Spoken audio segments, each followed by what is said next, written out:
கோப்பெருந்தேவியின் சிலம்பை கோவலன் திருடினான் என்பது குற்றச்சாட்டு, அதற்காக மரண தண்டனை. அது ஆராயாமல் அளித்த தீர்ப்பு, அதற்கு மன்னன் பொறுப்பு. இது என் வழக்கு. வழக்குக்கு என்னம்மா ஆதாரம்? ஆதாரம் இதோ இந்த சிலம்பு. இதற்கு இணையான மற்றொரு சிலம்பைத்தான் என் மணவாளன் விற்க வந்தான். மா பாவிகள் அவனை கொன்று குவித்து விட்டார்கள்.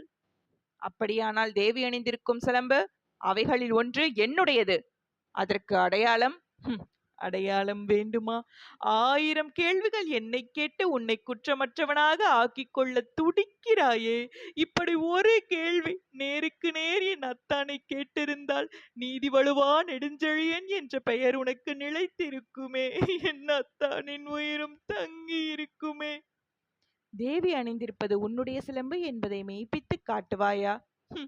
மெய்ப்பித்து என்ன பயன்? இறந்து போன என் கணவனை எழுப்பி தருவீர்களா? வெட்டுண்ட தலைதனை ஒட்டி தருவீர்களா? முடியாது உங்களால், முடியாது உங்களால். ஆனால் ஒன்று, உயிர் போனதால் தொங்கிய என் அத்தானின் தலை போல் உங்கள் தலைகளையும் தொங்க வைக்கிறேன். உங்கள் நீதி போனதால், நேர்மை போனதால், மானம் போனதால். மதுரை பாண்டியா, உன் மனைவியின் பழைய சிலம்பிலே உள்ள பரல்கள் முத்துக்களா மாணிக்கங்களா? முத்துக்கள், அதுவும் கொற்கை முத்துக்கள். என்னுடைய சிலம்பிலே உள்ளவை மாணிக்க பரல்கள். அப்படியா? எங்கே பார்க்கலாம்? தேவி, இப்படி கொடு. இதோ பார். பார்த்தாயா முத்துக்களை? அடுத்த சிலம்பு.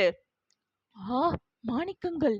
மாணிக்கங்கள் அல்ல, இரத்த துளிகள். தர்மத்தில் கண்கள் வடிக்கின்ற இரத்த துளிகள். பாண்டியா, உனக்கு இன்னும் சந்தேகம் இருந்தால் இதோ என்னுடைய மற்றொரு சிலம்பு. மாணிக்கங்கள். அமைச்சர்களே, அரும்பெரும் சான்றோர்களே, இதற்கு என்ன பதில்? தலை தொங்கிவிட்டதா? நீதி கவிழ்ந்து விட்டதா? வாயடைத்து விட்டதா? நெடுஞ்செழிய பாண்டியனின் அறம் வரம் திறம் அத்தனையும் மண்ணோடு மண்ணாக கலந்து விட்டதா? ஐயோ, ஏன் இந்த வாட்டம்? தமிழகம் சிரிக்கிறது பாண்டியா, நீ தலை குனிந்து நிற்பதை பார்த்து.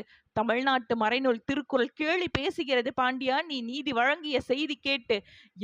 யானை சேனை 1000 எதிர்த்து வந்தாலும் அண்ணாந்து தலை குனியாமல் படை நடத்தும் உன் வீரம் எங்கே? கம்பீரம் எங்கே? வெற்றி திருப்பாடி எங்கே? மன்னா, மாசு படரவும் மாநிலம் இகழவும் நீதி வழங்கிய உனக்கு செங்கோல் எதற்காக? பாதகம் புரிந்த உனக்கு மணிமுடி எதற்காக? தேவையில்லை. வேந்தர் குலத்திற்கு இழிவு கற்பிக்க வந்த உனக்கு வெண்கொற்ற குடை எதற்காக? தேவையில்லை. அழு, அழு, என்னை காலமெல்லாம் அழ வைத்த காவலனே, அழு. என் காதலனை, என் கண்ணாளனை, என் கண்ணிறைந்த மணவாளனை துடிக்க துடிக்க கொன்றுவிட்ட பாவி, அழு, அழு, நன்றாக அழு.